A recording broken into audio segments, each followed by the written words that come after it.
nga pala si Ira! Ira, yan. So, nandito kami ngayon kasi kailangan namin mag-shoot para sa isang course namin o isang subject namin o requirement siya. Ang gagawin namin or ang content ng video ito, magmumukbang kami, no? Tapos may sasagutan kami ng mga questions since tapos na ang Valentine's. Kaya gusto kayo ni jowa mo ng Valentine's. Ano naman, busy daw ginagawa eh. Oh, so yun nga, no? Sasagutan namin yung mga questions tungkol sa love. Siyempre pag sa love, di ba marami naman interesado sa love at marami rin may problema sa pag-ibig ngayon. So yung mga single dyan, okay lang yun. Sa mga maririnig nyong sagot ay makakatulong sa inyo sa mga single dyan para at least alam nyo na kapag humarap kayo ng isang relasyon, di ba? So ito na nga, simulan na natin. Ayos!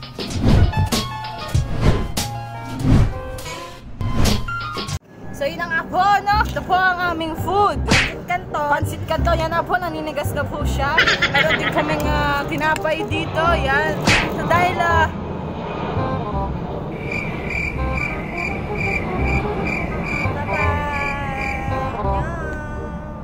So dahil wala kami budget, cheap kami ngayon, no? Hindi kami gagastos, kanto na nga sagot namin. So supposedly, dapat ang content talaga ng vlog namin ay travel vlog, no? Magpupunta kami ng mall, tapos balak namin mag-samgyupsal, kaso nga since wala kaming budget, kulang sa time, ito na lang yung kaya namin gawin. So yung mga questions na ito ay galing sa iba't ibang tao, no? Hindi namin alam to. Kinolekta namin, hindi namin alam to. So ngayon, kami ang sasagot. Maraming lesson na makukuha kayo dito, kaya good luck. Panoorin nyo lang. Habang kumakain tayo, subukan mo ako. Kita susubukan, jowa kita.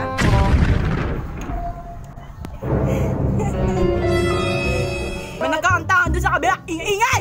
Yung question ay... Ano ang mas pipiliin mo? Single or in a relationship? Bakit ito sa akin? Ako muna sasagot. Fine. Pipiliin ko maging single. Alam nyo kasi mga people, ano? Mga kamray. Maganda naman ng in a relationship. Kasi kapag nagre-relationship lang kasi tayo for experiences lang eh, di ba? Not until na mag-age tayo ng 25 pataas, doon lang tayo magseseryoso in a relationship. So hanggat di pa kayo 25, di pa kayo hanggat bata-bata pa kayo. Wait lang ha. Hanggat bata-bata pa kayo, mag-single muna kayo, ha? Single. Ha? Mag-single. Masaya maging single. Unahin nyo muna ang karir nyo. Yung sarili nyo, i-satisfy nyo muna yung sarili nyo. Para kapag nag-jowa kayo, hindi nyo na kailangan bigyan yung sarili nyo, diba? Lahat ng bagay, maibibigay nyo na sa jowa nyo. Marami kasing limitations, maraming boundaries kapag in a relationship. Pero masarap sa feeling, kasi meron kang companion, pero promise mamimiss mong maging single. Ako naman, ano ba to? Ang tanong kasi, magjojowa ka kapag ready ka na. Hindi, wala yun sa edad mo. Kahit 35 plus ka na or 45 plus ka na, pag ready ka na mag-jowa, hindi saka ka mag-jowa. Wala yun sa age. Hindi ko kasi trip yung mga yung mga marami na naging jowa. Gusto ko isa lang. Bakit? Edit out. Edit mo yun! Edit mo yun! Bakit? Sarap-sarap? Ang juice, napakahalagang juice na magpapagana sa atin. Ang tanong! Ang pangalawang tanong, bakit nagkakaroon ng cheating sa isang relasyon? Bakit nga ba? Oo. Nagkakaroon yan kapag hindi kontento yung isang tao. Oo. Kasi kung kontento ka, hindi ka mag-cheat. Oo. And cheating is a choice. It's a sin, it's a temptation. Kaya yan ang problema sa mga magjowa ngayon, no? Cheating, mga hindi marunong makontento. Kaya pag nagrelasyon kayo, nag-cheat kayo, ibig sabihin, hindi kayo handa sa isang relasyon. Kaya sabi sa inyo, mag-single muna kayo. Mas okay na maging single, taman landi lang. At wala kayo nasasakta ibang tao, di ba? Bakit? O bakit? Ano ba? Cheating. Oof! Importante, masaya ka na ngayon, di ba? Wow. Shoutout nga pala dyan sa girlfriends na mga exes niya mga nag-cheat sa kanila. Minsan napaka na itong cheating na ito, ang pinaka-ayoko sa lahat. Cheating. Tandaan nyo yan. Kung nag-cheat na wala na second chance. Okay na yung forgiveness. Patawarin mo siya pero tanggalin mo na siya sa buhay mo. Because once a cheater, always a cheater. Kahit anong excuses mo, basta nag-cheat ka, tapos na yun, tama na. Kalokohan na yun, naglolokohan na kayo. Diba? Sabi nga sa isang commandment, basta huwag kang mag-cheat. Oo. Iglesia ka pala. Sorry. Sorry. Parehas lang yun. Parehas ba yun? Kasi kahit anong rason mo bakit ka nag-cheat ka pa rin. Kahit anong gawin mo, nag-cheat ka pa rin. Kahit lasing ka, tapos sabihin mo na tempt ka. Diyos ko, kahit ako lasing, alam ko ginagawa ko. Cheating is a choice. Kung mahal mo talaga yung partner mo, hindi ka mag-cheat. May paghiwalay ka muna kung gusto mo mag-ano ng iba. Basta ayoko talaga ng cheating. Ayoko ng cheating ha. Sa cheater ha. Napanood kita ha. Ha! Nag-change the cheater ha! Nag-use kayo! Sabi siya nag-cheat ha!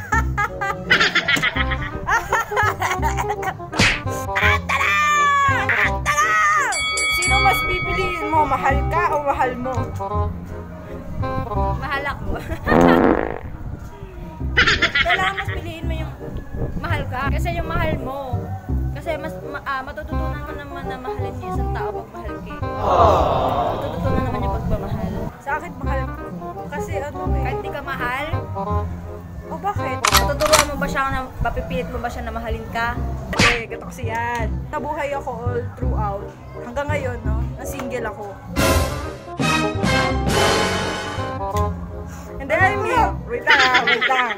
What I mean is, before yon, siyempre, alam ko ang buhay single eh. Sa buhay single ko kasi before, more on mahal ko kesa mahal ako. Kasi kapag mahal ako, ayokong pilitin yung sarili ko na mahalin yung taong hindi ko naman talaga gusto.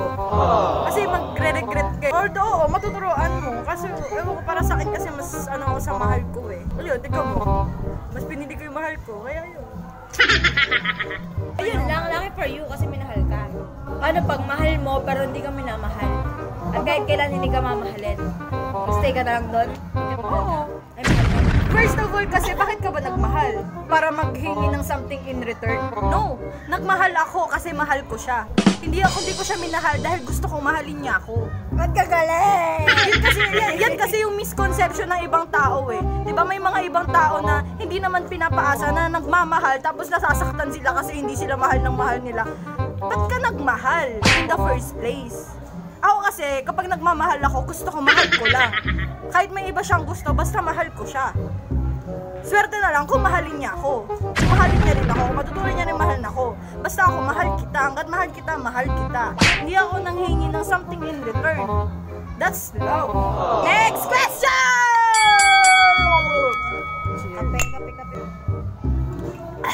Sinong pipiliin mo? Ang taong iniwan ng iba para mahalin ka o sa taong handang iwan ka dahil may mahal kang iba? Ano, sa taong handang iwan ako dahil may mahal akong iba. Kasi parang nagpapakita yun na brave enough siya para iwan ako. Kasi alam niya sa sarili niya na hindi naman talaga siya yung mahal ko. So bakit siya mag-i-stay sa akin?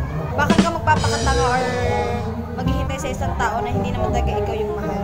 O baka yun naman din kasi yung gusto ng isang tao na yun, na iwan mo na din siya kasi may ibang siyang mahal. Ano mo? Parehas naman tayo nasagot, no? Parehas tayo ng pinili, kaso ang akin lang. Nasa ugali ko na kasi talagang mag-sacrifice. And that's the best act of true love kasi. Ang mag-sacrifice ka para sa minamahal mo, di ba? Handa talaga akong mag-sacrifice para sa ikakasaya ng mahal ko. Alam kong yung mahal kong yun, bigla siya may nahanap na iba or mas may nahanap na better. Kasi sa akin, sino ba ako? Sige, papakawalan kita. Handa ako. Ay, gano'n. Gusto ko.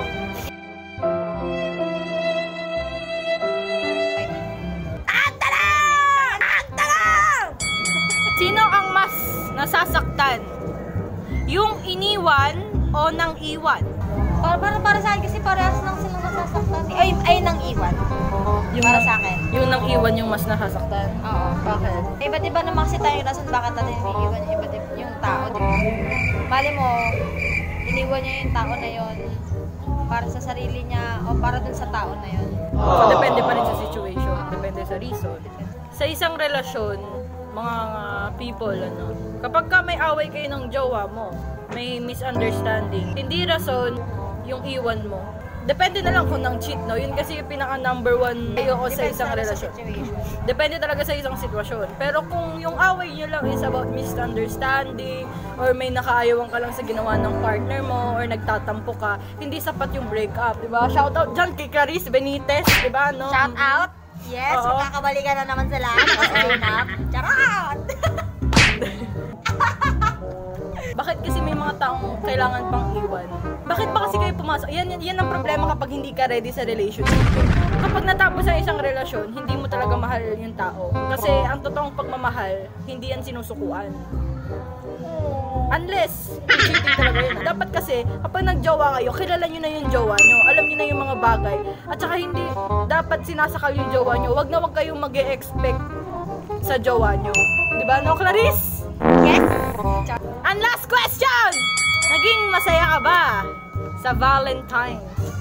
Hindi! Sumo tayo, Mickey. Ang dami kasing exam. Daming quiz, daming exam. Ganon. Ako sobrang saya.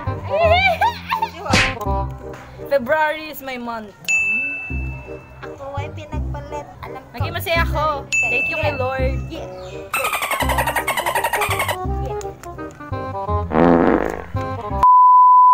So yun na nga mga people, na tapos na ang aming vlog. Sana nag-enjoy kayo at sana may nakuha kayong lesson sa videong ito. Magjowa man o hindi, tandaan nyo, mahal kayo ng Panginoon. Si Lord enough na para sa ating buhay. Hindi nyo kailangan magjowa para maging satisfied kayo. Hindi nyo kailangan magkaroon ng jowa para maging masaya kayo. Once na nakilala nyo si Lord at mas naging close kayo kay Lord, kasi siya ang true happiness kasi. Siya ang totoong happiness, no? Wala nang iba pa. Kaya mga people, no, sana nag-enjoy kayo sa panonood at comment down lang kayo kung may naisip ba kayo, may komento kayo or may iba pa kayong advice. Yan. Talaga dyan may sa Pansit Canton. Sana flat 1 kami dito. Yee. Kaya bye!